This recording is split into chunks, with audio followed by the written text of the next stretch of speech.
রংপুর জেলা প্রশাসকের কার্যালয় থেকে তৈরি ভুয়া লাইসেন্সগুলোর অস্ত্র কেনা হতো রাজশাহী, দিনাজপুর ও বগুড়ার ৩টি দোকান থেকে। গত ২ বছরে রংপুর থেকে ইস্যু করা লাইসেন্সের বিপরীতে রাজশাহী আর দিনাজপুরের ২টি অস্ত্রের দোকান থেকে শটগান বিক্রি হয়েছে ১৫০টি। অথচ পুলিশের খাতায় এই সময়ে শটগানের লাইসেন্স নিয়েছেন মাত্র ৬ জন। পারভেজ রেজার অনুসন্ধানী ধারাবাহিক প্রতিবেদনের আজ থাকছে চতুর্থ পর্ব। ঢাকায় যখন প্রতিবেদকের সাথে মজিদের অস্ত্রের বিষয়ে কথা হয়, তখন তিনি জানিয়েছিলেন অস্ত্র তারা বৈধ ডিলার থেকেই কিনে দেবেন, আর তাদের সেই ডিলারদের দোকান রাজশাহী, বগুড়া আর দিনাজপুরে। এবং 5 শুটার গান দেওয়া হবে, মেড ইন পুরস্কার দেওয়া হবে, এর মধ্যে পুরি নাই 10 রাউন্ড গুলি দেওয়া হবে। এটা কি আমার ঢাকা থেকে? আমার ঢাকা থেকে, আমার মাল কিনবো রাজশাহী থেকে।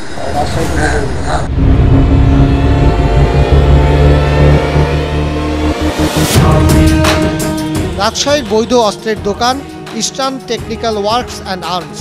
গত 2 বছরে মোট 136টি শটগান বিক্রি হয়েছে এই দোকান থেকে, যার মধ্যে রংপুরেরই 96টি।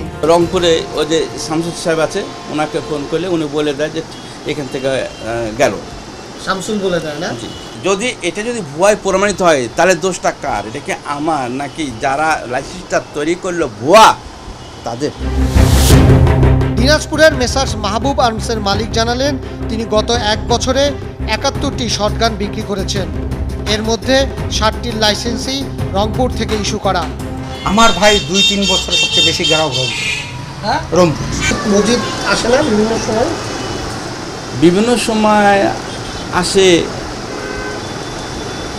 ও আসছে আমার এখানে। 2 দোকান থেকে 2 বছরে রংপুরের লাইসেন্সে শটগান বিক্রি হয়েছে 156টি। অথচ রংপুর পুলিশ সুপারের কার্যালয় থেকে গত 2 বছরে মাত্র 18 জনকে লাইসেন্সের জন্য ছাড়পত্র দেয়া হয়েছে, যার মধ্যে শটগান মাত্র 6টি। তাহলে বাকি 150টি শটগানের পুলিশ ছাড়পত্র কোথা থেকে আসলো? আমার 2টা অ্যাকাউন্ট আমি নিয়ে যান, যেটা খুশি হয়। ঢাকায় মজিদের সাথে প্রতিবেদকের অস্ত্র কেনার বিষয়টি পাকাপাকি হবার পর তিনি 2টি ব্যাংকের অ্যাকাউন্ট নম্বর দেন টাকা জমা দেওয়ার জন্য। সেই 2টি ব্যাংকের মধ্যে একটিতে গত 1 বছরে মোট 1,09,75,000 টাকা লেনদেন হয়েছে। এর বাইরে আরও বেশ কটি ব্যাংকে মজিদের অ্যাকাউন্ট থাকার কথা জানা গেছে।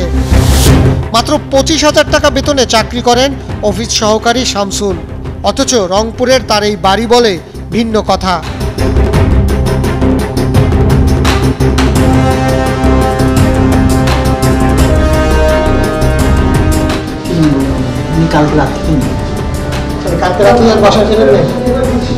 পারভেজ রেজা, 71, রংপুর।